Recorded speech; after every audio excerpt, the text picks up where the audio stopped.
Oi, turma. Vamos falar das separatrizes? Então, as separatrizes, a gente tem a mediana, o quartil, o decil e o percentil. O que a gente mais vai usar na disciplina é a mediana e o quartil, tá? Mas a ideia de todos é a mesma. A ideia é o quê? É que eu vou pegar a minha amostra, os meus dados, eu vou dividir em partes iguais e vou ver se a minha amostra ela é simétrica ou não, tá? Então, a mediana eu divido em duas partes iguais, nos quartis eu divido em 4 partes, dos decis em 10 e os centis em 100 partes iguais. Então, quando a gente quer falar do primeiro quartil, a gente está falando do seguinte, a gente está falando de 25% dos dados que estão naquele pedaço, naquele intervalo. A mediana, que é o segundo quartil, eu estou falando de 50%, e do terceiro eu estou falando de 75% desses meus valores. Repara que o primeiro quartil é ao contrário do terceiro. Enquanto no primeiro quartil eu tenho 25% dos dados abaixo dele e 75% acima, o terceiro eu tenho 75% abaixo e 25% acima, tá? Por isso que a gente fala que a gente divide de partes iguais. Para a gente poder resolver, eu preciso, no primeiro quartil, né, eu preciso seguir essas fórmulas aqui. Então, qual é a posição do quartil? Bom, a posição do primeiro quartil, eu tenho que pegar a quantidade de elementos, somar 1 e dividir por 4. Aí eu vou ter a posição daquele quartil.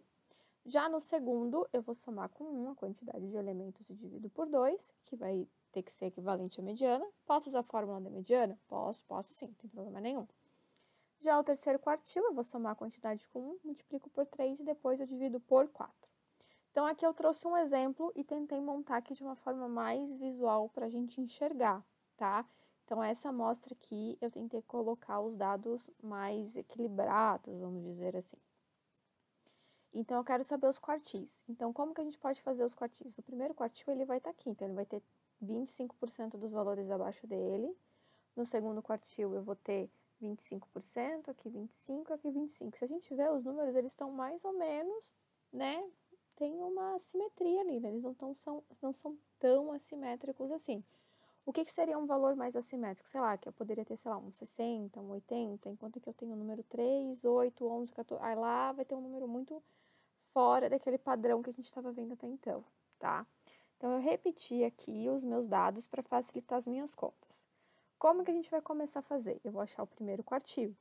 Então, para eu achar o primeiro quartil, eu coloquei aqui a fórmula. Aqui eu tenho 12 elementos, então eu faço 12 mais 1, que vai dar o 13, divido por 4.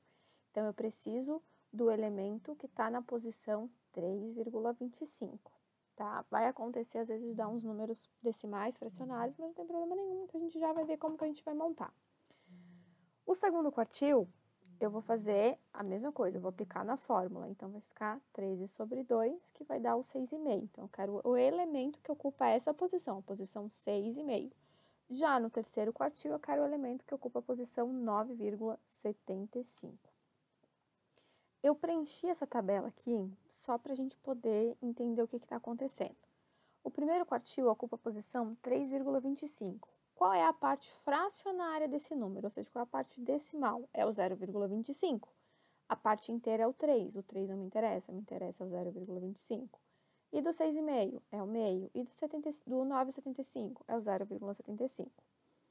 O menor valor e o maior valor é o seguinte: se eu quero a posição 3,25, significa que eu tenho que ver quem é o número que ocupa a posição 3 e quem ocupa a posição 4, porque o 3,25 está entre esses dois. Se eu quero a posição 6,5, eu preciso achar o elemento 6, o elemento que ocupa a posição 6, e o elemento que ocupa a posição 7, porque o 6,5 está entre esses dois. E quando eu quero o elemento 9,75, eu preciso do elemento 9 e do elemento 10. Então, aqui já está a resposta, mas como que eu chego nessa resposta aqui? Eu vou fazer o seguinte, lembra lá daquele 3,5, 6,5 e 9,75? Então, essas duas colunas eu só repeti, não fiz nada de novo. Aí a gente vai fazer o seguinte, o elemento que ocupa a posição 3,25, então primeiro eu preciso do elemento que ocupa a posição 3, que é a posição inferior, tá aqui. Qual é a parte decimal do número 3,25? É o 0,25. Quem vem depois do 6? Vem o 8, tá? Não é depois na sequência numérica, na sequência aqui da minha disposição dos meus dados. 8 menos 6 vai dar 2. 2 vezes 0,25 vai ficar 0,5. Mais 6, 6,5. Então, quem é o número que ocupa a posição 3,25, é o 6,5, tá?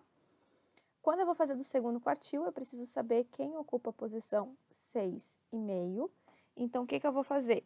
Onde está o sexto dado? 1, 2, 3, 4, 5, 6. Né? Então, tá aqui, o 6 e o 7. Então, eu preciso do 14 e do 16. É um número que está entre esses dois números aqui, ó. Então, o que eu vou fazer? Eu vou pegar o inferior, que é o 14, vou somar com a parte decimal, que é o 0,5, e da diferença do próximo menos o anterior, que é o 16 menos 4. Vou chegar em 15, significa que a minha mediana é 15, ou o meu segundo quartil. Já o terceiro quartil, eu tenho que pegar o elemento que está na posição 9 e na posição 10. Quem está na posição 9 é o 20 e quem está na 10 é a 21. A parte decimal aqui é o 0,75, por isso que fica 0,75 vezes 21 menos 20, tá? Então, quem é esse número? É o 20,75. E assim a gente conseguiu dividir em quartis. Tudo bem? Essa ideia da divisão dos quartis, ela vai funcionar também para os decis, para os percentis. A ideia é a mesma, é só aplicar na fórmula. A gente aqui na disciplina acaba ficando mais no quartil, que é o mais comum para a gente ver na faculdade, tá? Mas, se algum dia vocês precisarem, é basicamente a mesma coisa. A gente vai aplicar numa fórmula e vai ver quem é o elemento que ocupa aquela posição. Então, é bem tranquilo. Trouxe um outro exemplo aqui, porque às vezes os dados eles podem estar em tabela, às vezes eles não vão estar em linha, numa sequência contínua, né? Numa linha. Então, pode aparecer assim, ó, calcule o Q1, que é o primeiro quartil, ou eu posso pedir para vocês assim, ó, qual a quantidade de acidentes de 75% dessas crianças? Né? Nessa situação aqui eram acidentes, mas pode ser qualquer situação, qualquer exemplo, não precisa ser um acidente, sabe? Então, o que a gente tem que lembrar? Que 75% equivale ao terceiro quartil.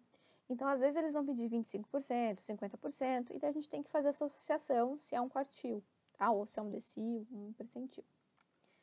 O que a gente vai fazer? Eu vou manter essa tabela aqui do lado para ajudar a gente a calcular. Como eu quero o primeiro quartil, eu tenho que ver quantos dados que eu tenho. Eu tenho 28 dados, então fica 28 mais 1, 29, 29 sobre 4, 7,75.